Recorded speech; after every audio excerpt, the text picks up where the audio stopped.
Hi there! Join me today as I share with you our meals for the week. So I put it here in the fridge. I'll show it to you how I prepared for it.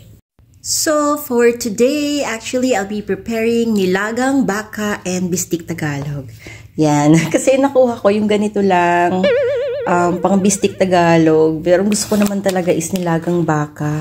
So, baka sabaw na lang ng nilagang baka yung gawin ko.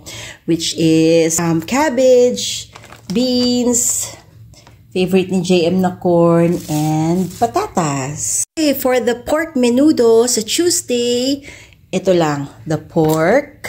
Ito lang yung pinakagulay ko, and the tomato sauce. So, for Wednesday, ang ulam ko ay chicken pastel. So, andito yung chicken fillet, patatas, bell pepper, carrots, at roca kerma. And for Thursday, chicken adobo. So, ito lang kailangan ko.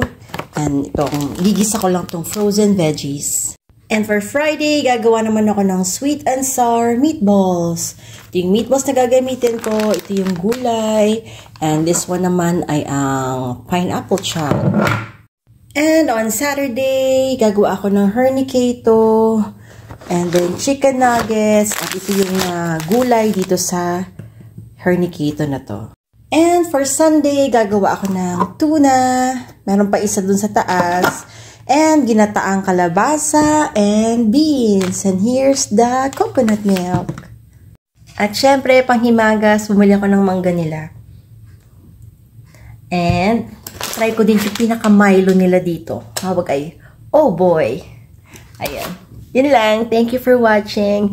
And kung wala ka pang maisip na lutuin for this week, I'll share with you my meal plan. Naks, parang kala mo galing-galing magluto, no? Lahat ng luto ko, si G inaayos niya. Ganun lang yan. So, thanks again for watching and see you in my next vlog.